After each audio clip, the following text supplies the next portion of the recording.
I had a really bad trip once. It was a summer festival with 50,000 people more or less. The weather was fine. The people were happy.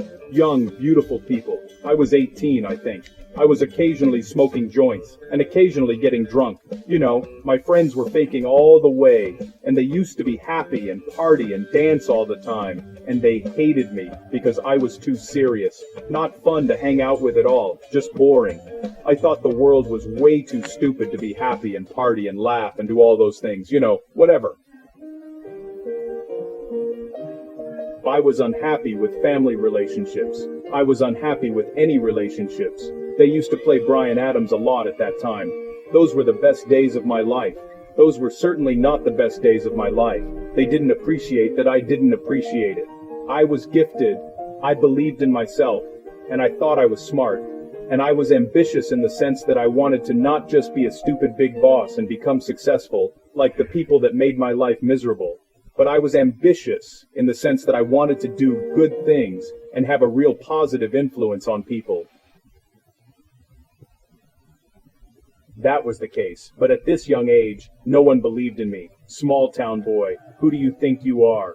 You think you can make it in this world? Ha ha ha ha ha ha ha ha. And the weight of life, the weight of the world on my shoulders was crushing me. So I was very, very tired of the thoughts that were dragging me down. It seemed like I was just working all the time. I mean, my mind was just working all the time. And I was suffering all kinds of pain and hell. And I was suffering from depression all the time.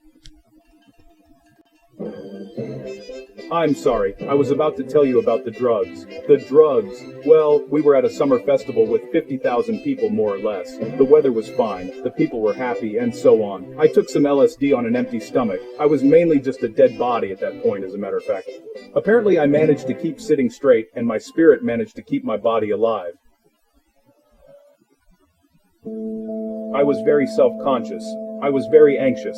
I was very worried about staying alive, and about my purpose. I was very worried about whether I would lose the ability to accomplish the purpose of my life or not. Don't get me wrong, as much as I thought I would end up in a hospital or a coffin, nothing happened, nothing like that. The bands kept playing, the festival kept going, and I was just furniture.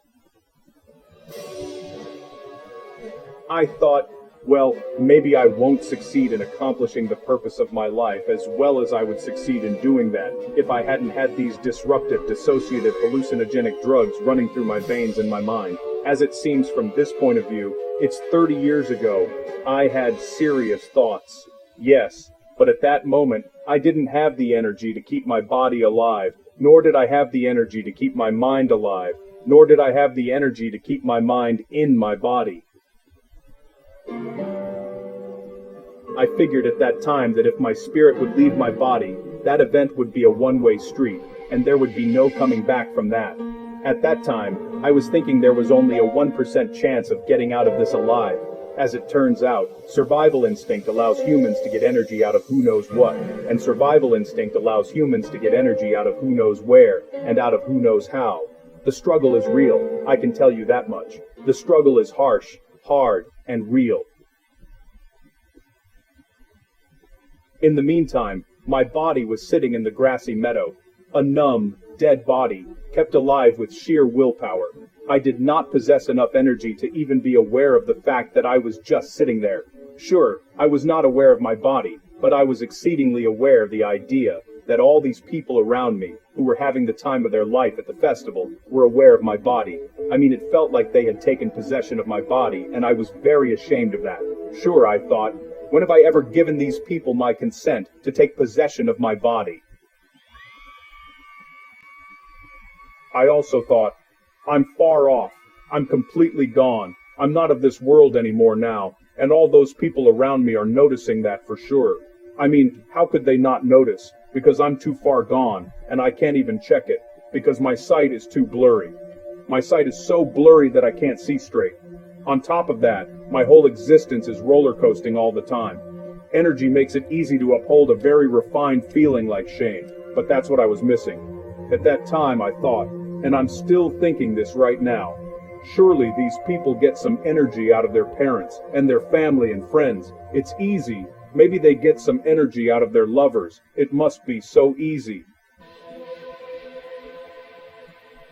But if you have to squeeze the energy out of yourself, oddly enough, you don't know where you can get it. Making fun of that is very interesting to some people. But you know what's also interesting? The same people who are making fun of that might experience the same problem. And chances are, it will hit them harder than they expect. The effect of the drugs can vary, depending on two main variables. The body is, like I explained, connected to the bodies of the crowd surrounding you. That's the first variable. The effect of the drugs on the mind is either good or bad, depending on general life circumstances like family, and stuff like, if you're happy or not, in general. This variable revolves around everything that I've explained in the first part of this writing. That's the second variable. The drugs amplify your feelings that are already present.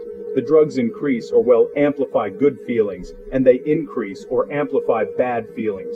Given the circumstance that I had existential thoughts, deep existential thoughts, at that time, I never thought I would make it out of that situation with a sound mind. I really thought there was absolutely zero possibility to ever find a way out of that box. Like I've said already, I wasn't functioning properly. I was basically like furniture, and that really scared me to death. I'll never forget that. When the last band was done playing, it was raining, and we decided to head to the train station, to take the train and have a sleepover at a friend's house. My head was turning. I was afraid to fall down, and my identity was lost. Keep breathing, my friend, and stay on your feet.